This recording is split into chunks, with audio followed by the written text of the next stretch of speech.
Mike Evans is out, but there's a possibility he may return this week. Not 100% sure.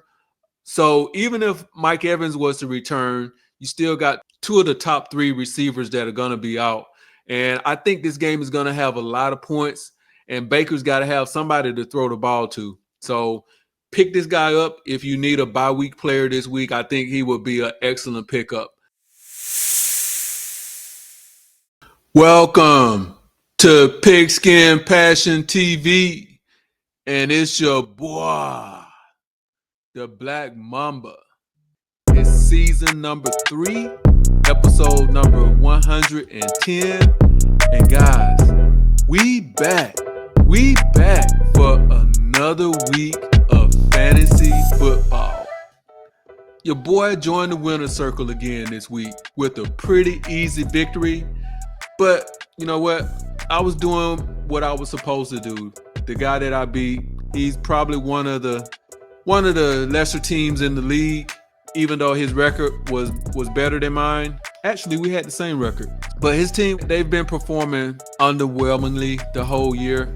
I really didn't think he had anybody that could hurt me, with the exception of Josh Allen. And he had a bad night last night. So this was a pretty easy victory for me. And I had Dalton Kincaid, who was out. So I really didn't know that he would be out this week.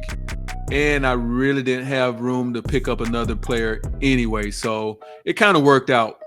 That puts me back in the thick of things. And right now, I think I'm still about 30 points out from the playoffs. But I'm closing in on some teams. Not only points-wise, but also my record is starting. If I can win for the next couple of weeks, I should have a solid grip on a playoff spot. So hopefully things come together this week. I get Rashid Rice back, so I think he's going to be able to put him and Nico Collins into the lineup. So things are looking up for your boy. But let's talk about this week's pickups. At quarterback, if you're in need, Jaxon Dart might be the savior to your season. This guy, he's become the youngest quarterback to ever beat a defending Super Bowl champ. And he's also the third quarterback in the Super Bowl era to rush for 50 yards in his first 3 starts. Can you guys guess who those other 2 quarterbacks are? If so, drop it in the comments. And also, he has quarterback 1 upside, but even though he may not be a quarterback 1, he's a solid number 2. So if you're hurting at quarterback, this is your guy. Next up is the running back position. Kimani Vidal. Last week, guys, I gave you Hassan Haskins as a pickup, thinking that he would be the guy for the Los Angeles Chargers. But your guy was 100% wrong. He wasn't him.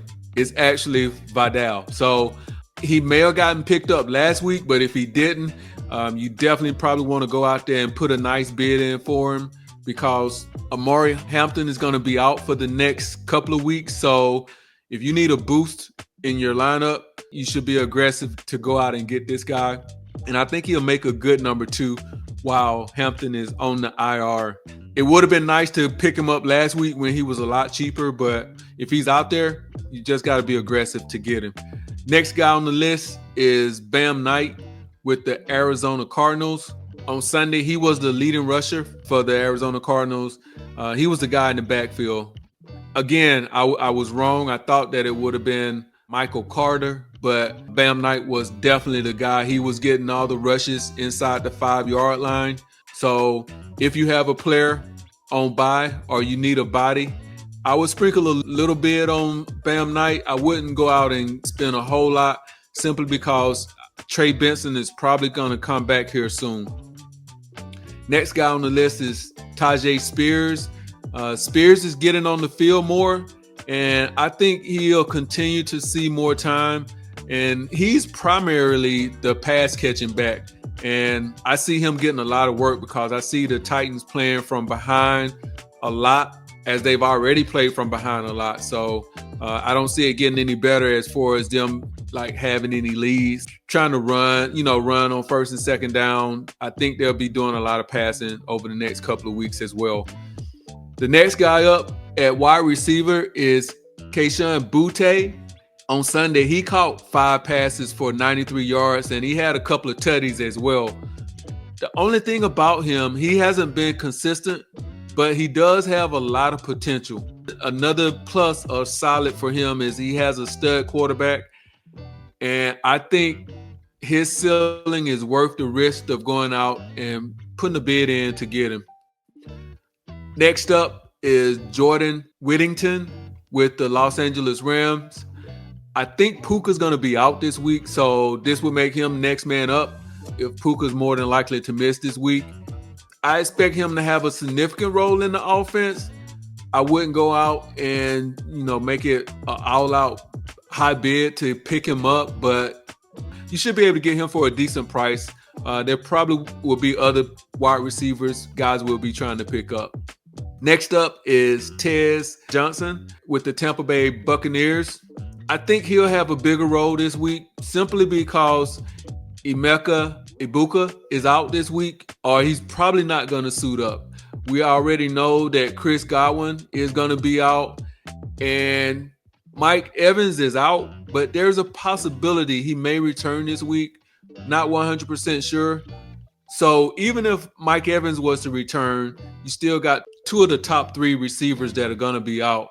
And I think this game is going to have a lot of points, and Baker's got to have somebody to throw the ball to. So pick this guy up if you need a bye week player this week. I think he would be an excellent pickup. And at the tight end position, Harold Fanning with the Cleveland Browns. Njoku got hurt on Sunday, and after that, Fanning had a really nice game. He had 7 passes for 81 yards, which I think both of those were his season high. I think he could possibly be a top 10 tight end this week. And I'll be putting a bid in for him this week because Kincaid is actually on bye. So he'll be the first tight end that I'll put a bid in on.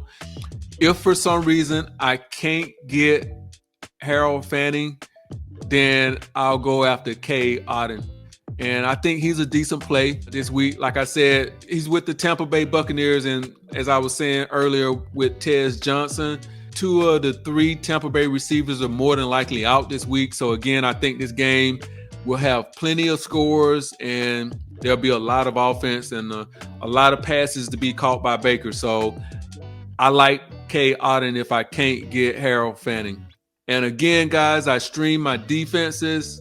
Last week, I made a smart move and went out and picked up New England, so I wouldn't have to put a bid in for them this week, thinking a week ahead, and I played the Steelers instead. So this week, I'll play New England, I'll drop the Steelers, and I think I'll probably have to pick up, this week I got to pick up a tight end instead of another defense. I don't know when my kicker is going to be on bye, but like for the next couple of weeks, I may have to pick other players up instead of a defense. But New England is my defense for this week. And Mike Vrabel, he's turned these guys around since he started coaching them this year, and they're looking like contenders again.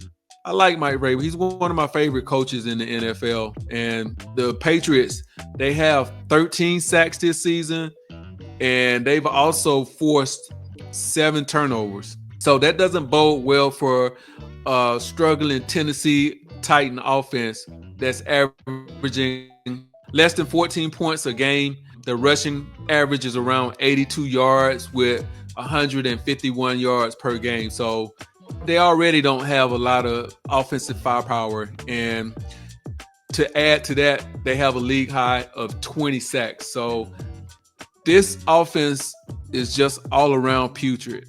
And I don't think it's going to get any better this week. At least I hope not. So New England will be my play this week for defense. And guys, those are my waiver wire pickups this week. And I hope that maybe, 1 or 2 of these waiver wire pickups may have gave you guys some insights on who you may want to pick up. And if so, do me a favor, guys. Spike that like, comment, subscribe, and it's your boy, the Black Mamba, out.